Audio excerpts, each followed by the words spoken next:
함께 읽으신 말씀 가지고 헛된 요구를 허용하시는 하나님이라는 제목으로 하나님 말씀 나누도록 하겠습니다. 이 사무엘 선지자는 이 영적으로 가장 이 어두웠던 이 사사 시대의 이 끝자락에 이제 활동했던 그런 선지자인데요. 그러니까 하나님께서 정말 어두웠던 때에 이렇게 한 줄기 빛과 같은 존재로 이제 준비시키시고 이 왕정 시대를 준비하셨던 그런 이제 인물입니다. 이 사무엘상 1장을 우리가 보게 되면은 이 무기력하고 타락한 그런 엘리 제사장과 그의 두 아들이 나오지 않습니까? 그 시대의 시대상을 마치 보여주는 것 같습니다. 여전히 영적으로 막 어둡고 무기력하고 하나님의 뜻에 멀어져 있는 그런 이제 모습을 이제 보여주는데요. 그런 상황 가운데서 이 한나라는 한 여인이 등장해요. 이 한나는 이 자신의 이제 불임이라는 이 개인적인 이 기도 제목을 붙들고 하나님 앞에 나아가서 기도하다가 이 시대를 보면서 영적 불임을 보시면서 아파하시는 그 하나님과 심정이 통하는 기도를 하게 됩니다. 그를 통하여서 하나님께서는 한 아이를 낳게 하시고 이 아이가 바로 이제 사무엘 선지자인 것이지요. 이 사무엘은 이스라엘의 이제 마지막 사사인데요. 사무엘이 사사로 세워져서 이제 한 일이 처음에 뭐 아시는 것처럼 이 아스다롯과 이방신들을 다 척결하고 사람들을 다 모아가지고 미스바에서 기도합니다. 이 사무엘은 굉장히 기도의 사람이었습니다. 나중에 이제 사역을 은퇴할 때도 사람들에게 말할 때 내가 당신들을 위하여서 기도를 쉬지 않는 기도를 쉬는 죄를 범치 않겠다 이렇게 이야기할 정도로 굉장히 기도의 사람으로 우리는 기억을 합니다. 이 사무엘이 사람들을 미스바에서 함께 모아가지고 기도할 때에 이 블레셋 사람들은 사람들이 이제 모였다라고 하니까 또 기도한다라고 하니까 그걸 공격하려고 쳐들어오게 되는데 그때 하나님께서 막 우레를 발하시고 그들을 물리쳐 주셨던 그런 놀라운 일도 이제 경험하게 됩니다. 그래서 이 사무엘이 그러니까 하나님 안에서 이제 성령으로 충만하여서 그가 다스리는 동안에 이 놀라운 평화의 때를 이제 구가하게 되는데 이것이 이제 7장까지의 이제 내용이고요. 오늘 우리가 읽게 되는 이제 8장은 7장에서 8장까지 이게 굉장히 시간의 간격이 좀 있습니다. 오늘 말씀을 보니까 이제 사무엘이 어느덧 이제 늙었더라 이렇게 나오게 됩니다. 이 사무엘상 8장 1절부터 3절인데요. 이 사무엘이 늙음에 그의 아들들을 이스라엘 사사로 삼으니 장자의 이름은 요엘이요 차자의 이름은 아비야라. 그들이 브엘세바에서 사사가 되니라. 그의 아들들이 자기의 아버지의 행위를 따르지 아니하고 이익을 따라 뇌물을 받고 판결을 굽게 하니라. 아멘. 이 사무엘이 이제 어느덧 늙게 되었는데 이 아들들이 그를 뒤를 이어가지고 이제 사사가 되었습니다. 브엘사바에서 사사가 되었는데 어떻습니까? 그 아들들의 이름이 이 요엘과 아비야였더라. 이 요엘이라는 이름은 여호와는 하나님이시다라는 그런 뜻이고요. 이 아비야라는 뜻은 이 여호와는 아버지시다 그런 뜻이에요. 그러니까 이 사무엘 선지자가 아들을 낳고 소중하게 여기며 믿음을 담아가지고 신앙의 고백으로 아이들의 이름을 이제 지었는데 어떻습니까? 너무나 이제 안타까운 것은 무엇이었냐면 이 아이들이 장성하고 나중에 사사가 되었는데 오늘 말씀을 보니까 그들이 아버지의 행위를 따르지 아니하고 그들이 악행을 저질렀더라 이렇게 이야기를 하고 있는 것입니다. 특별히 어떻게 이제 그들이 한 행동 중에서 나쁜 일이 이제 무엇이 있었습니까? 3절 말씀 보니까 그의 아들들이 자기의 아버지의 행위를 따르지 아니하고 이익을 따라 뇌물을 받고 판결을 굽게 하니라. 이익을 따라서 뇌물을 받고 판결을 굽게 하였다. 그렇게 이야기를 하는 것입니다.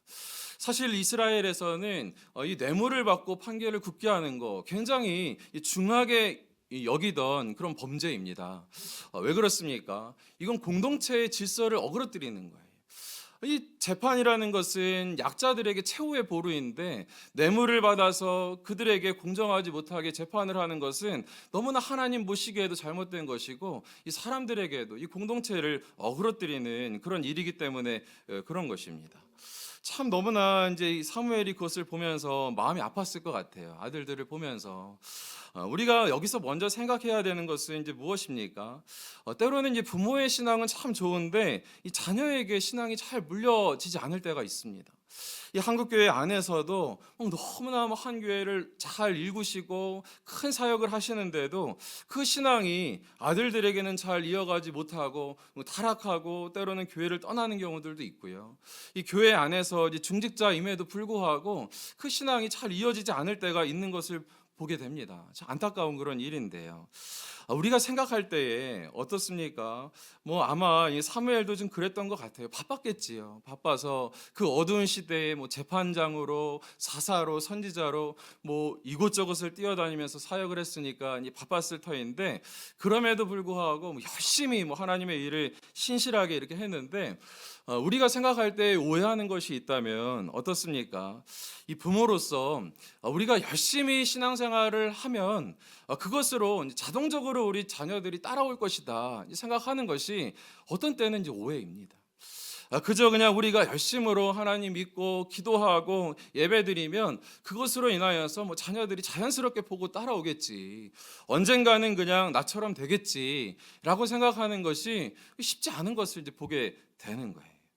여러분, 정말 그냥 되어지는 것은 없습니다.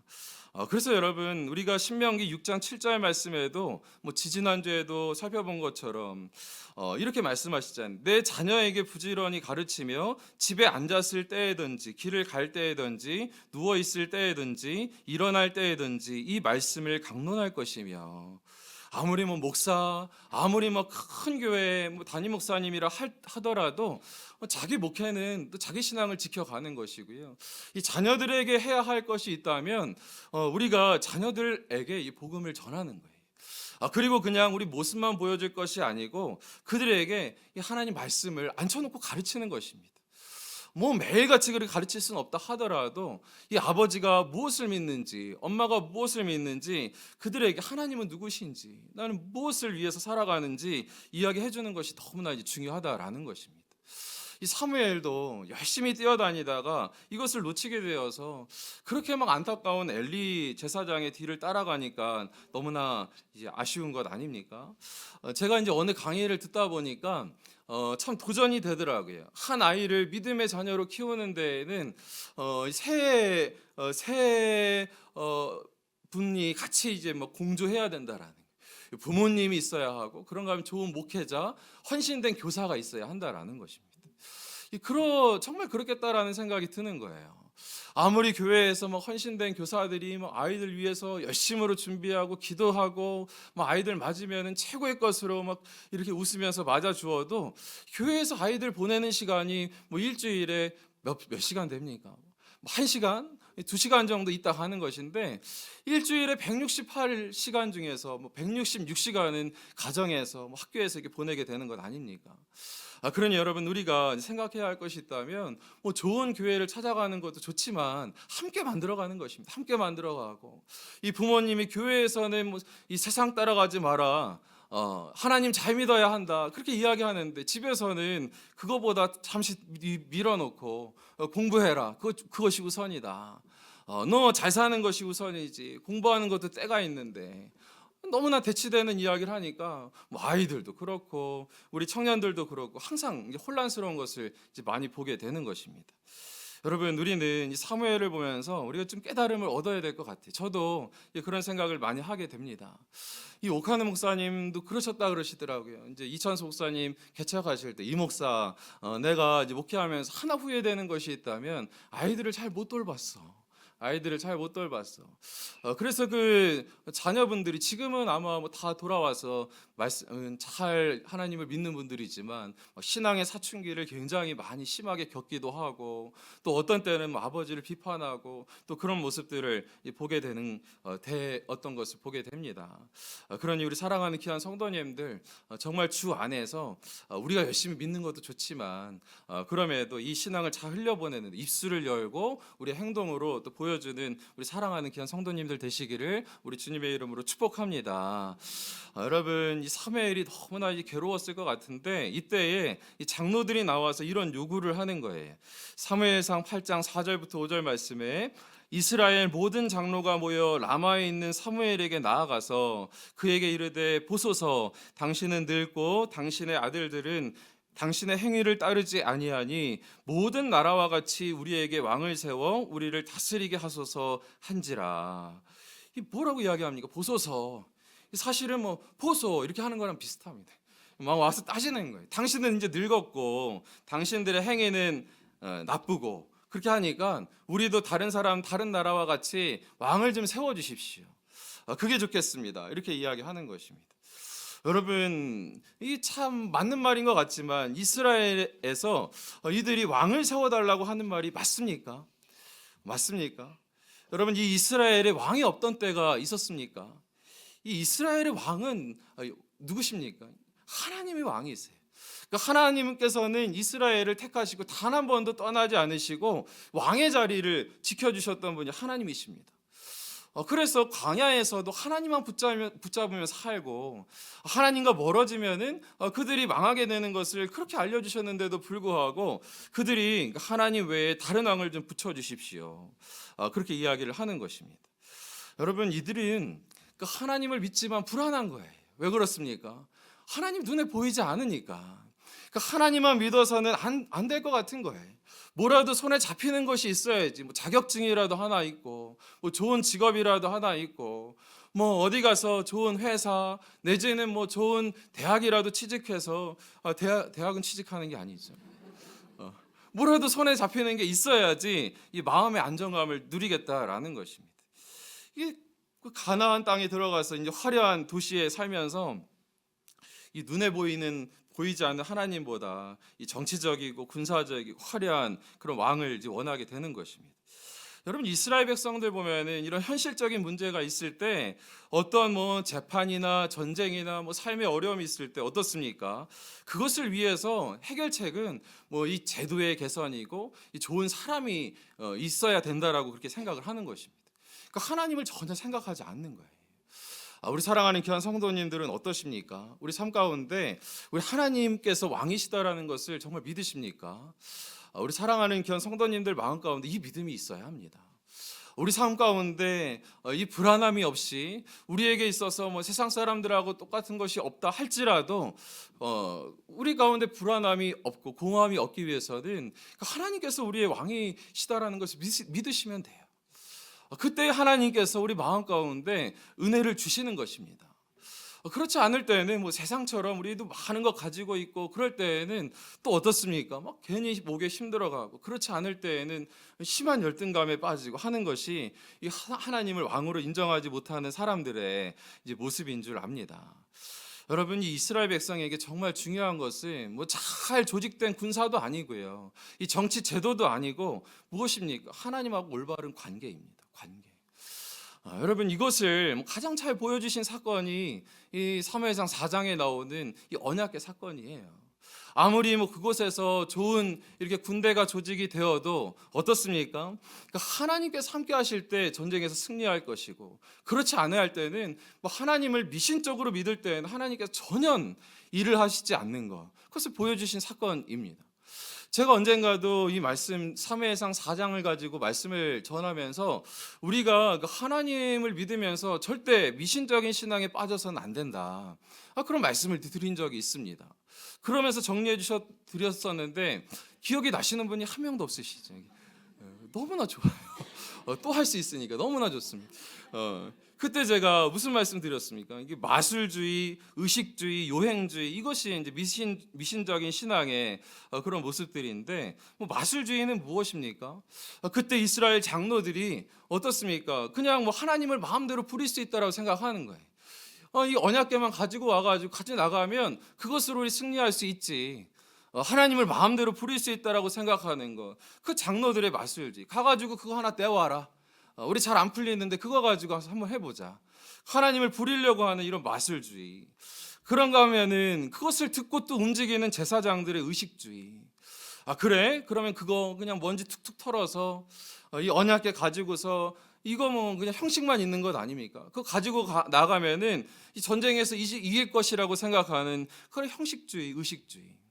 우리도 그냥 뭐 일 잘 안 풀리는데 예배 횟수 채우고 기도 시간 채우고 그러면 뭐 될 거라고 생각하는 거 다 의식주의, 미신주의 같은 겁니다.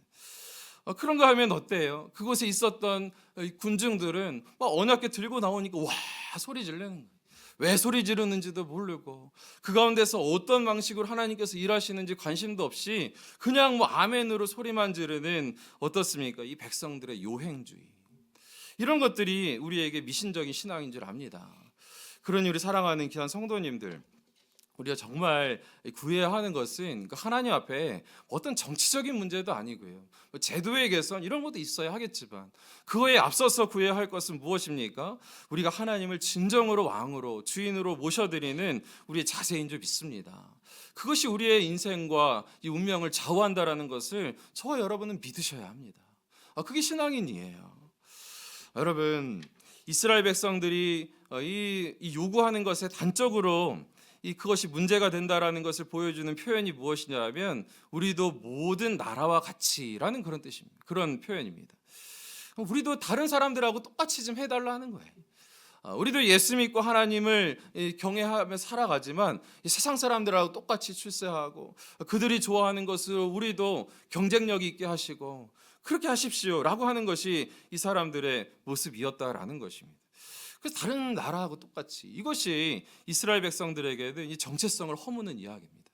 왜 그렇습니까? 그러니까 하나님께서 이스라엘 백성들을 택하시고 이 가나안 땅에 가게 하신 데에는 이유가 있어요. 공동체적인 이유가 있습니다. 그냥 가가지고 잘 먹고 잘 살라는 것이 아니고 거룩한 하나님 나라의 백성으로서 이 세상에 나아가서 하나님을 예배하는 자가 되라는 거예요. 그래서 구별된 백성, 이 거룩한 백성이 되라는 것입니다.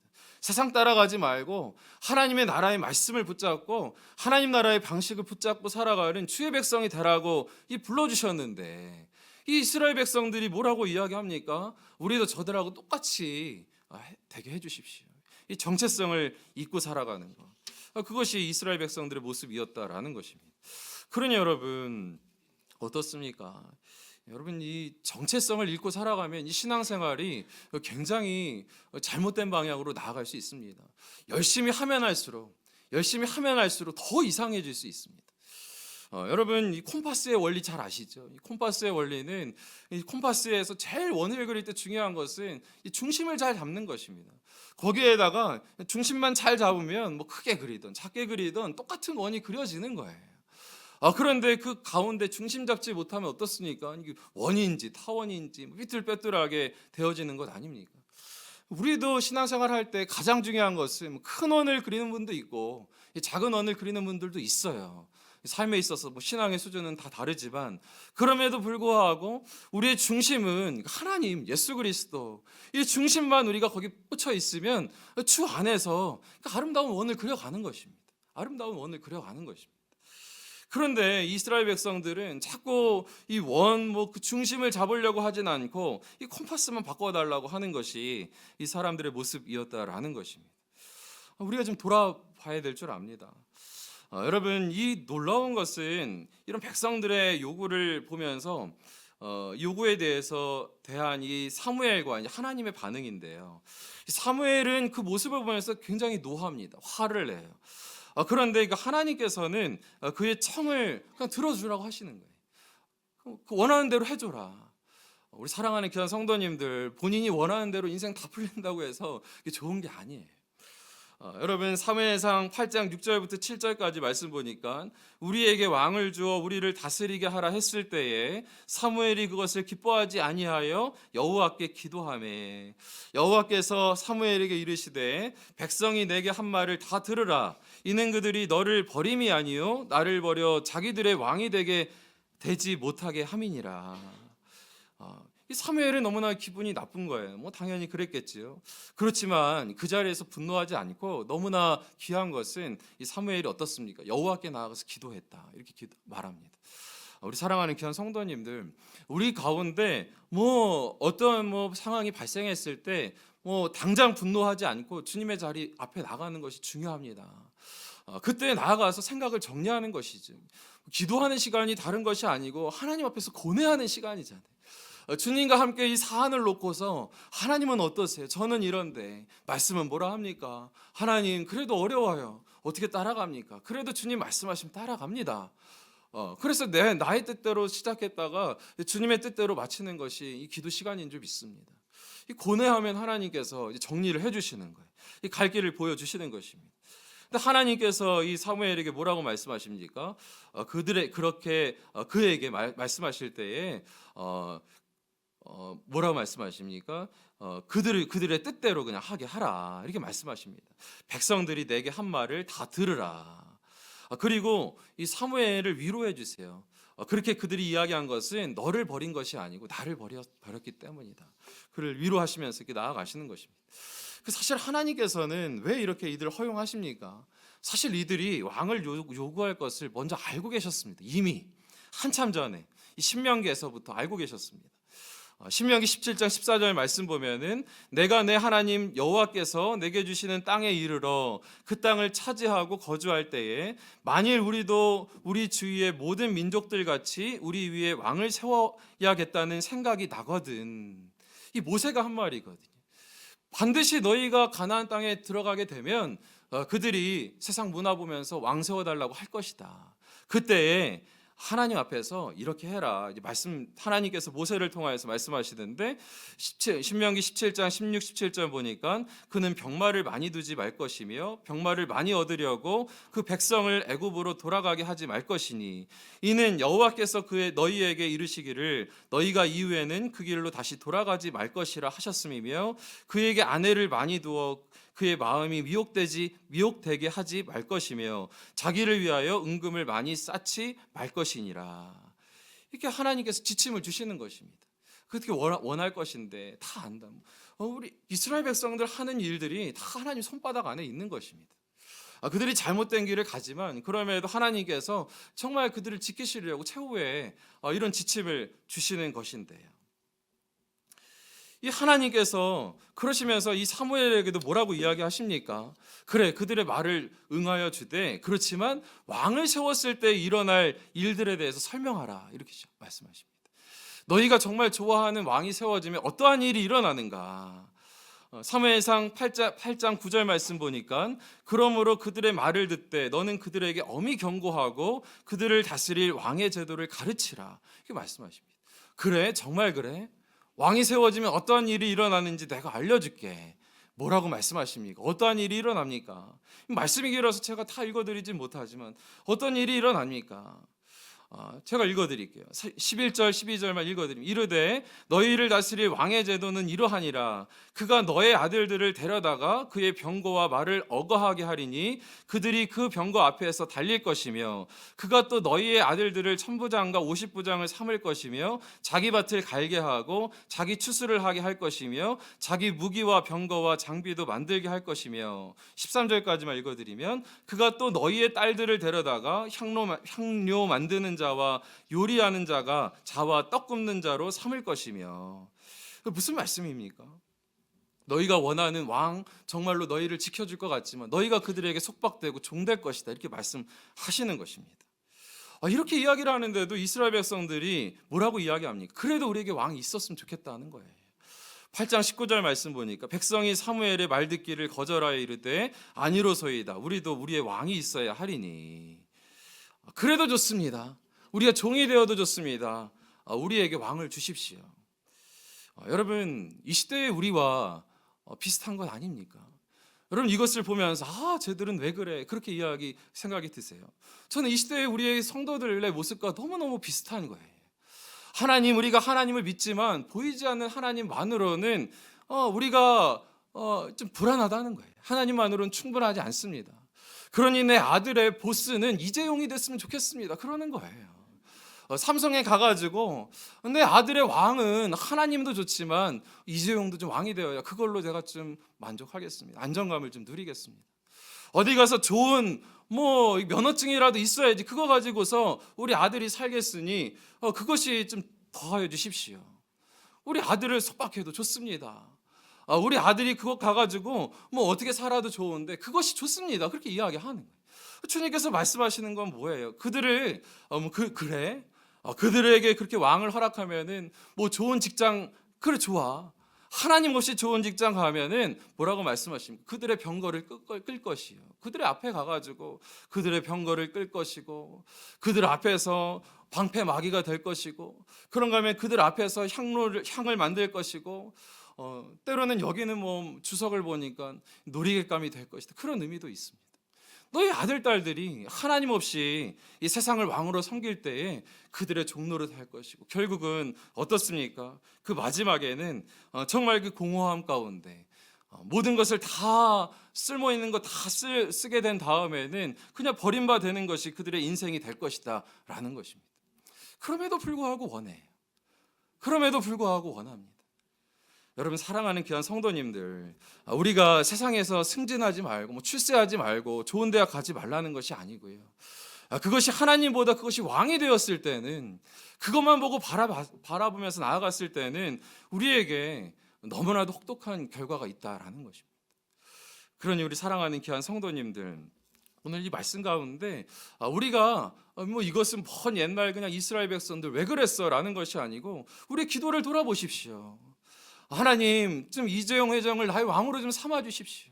우리 자녀들의 왕으로 좀 세워 주십시오. 우리 보스로 좀 세워 주십시오. 그래 어디 가서 좀 자랑하겠습니다.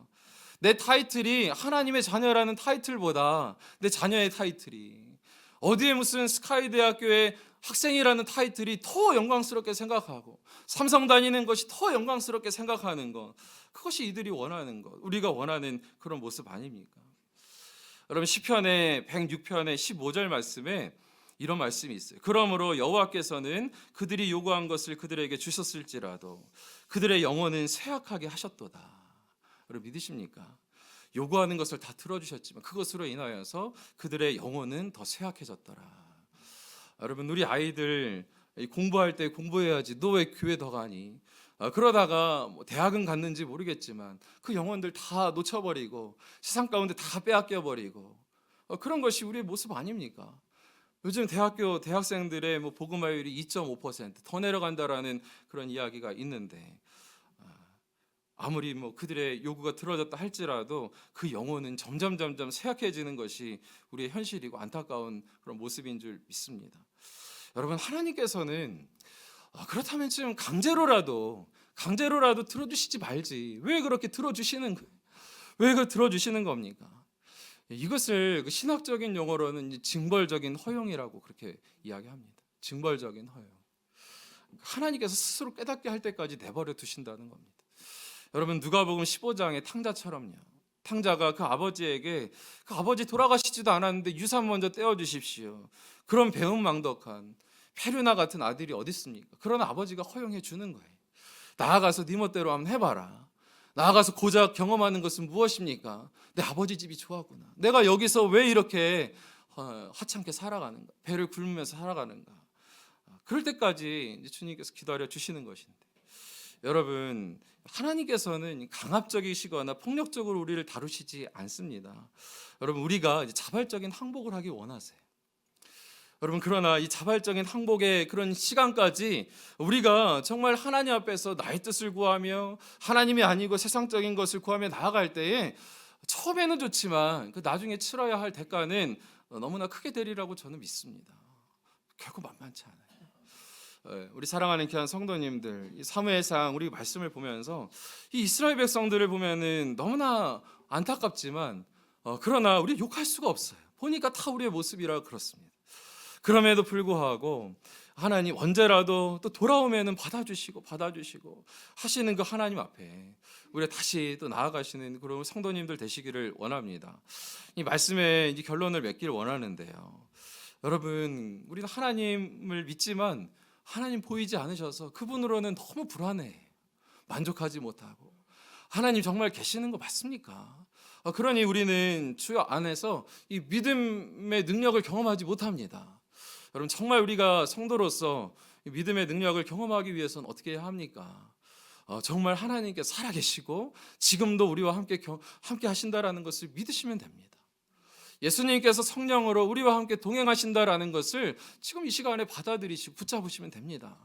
그러면 하나님께서 정말 우리 가운데 세상이 줄 수 없는, 세상에 어떤 그런 보장되는 것, 그런 것이 줄 수 없는 그런 놀라운 이 안정감과 담대함으로 우리와 함께 하실 것이고요.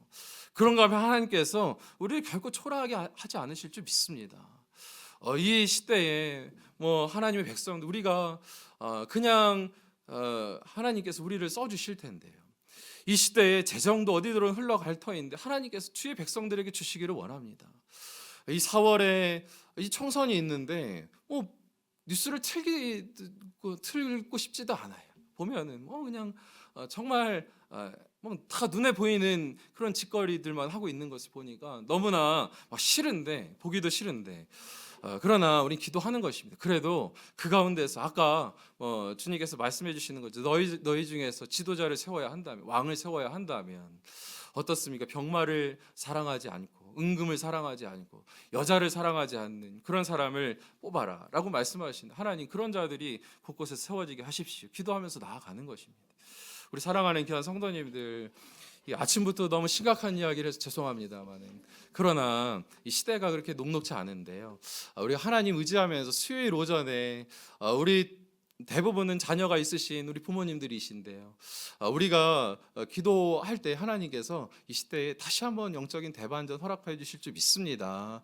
하나님 정말 은혜 또 구하고 우리 안에서 기쁨 또 주시겠지만, 그런가 하면은 또 한편으로는 이 나라를 위해서 함께 또 기도하고 우리 자녀를 위해서 또 기도하시는 우리 복된 성도님들 되시기를 주님의 이름으로 축원합니다.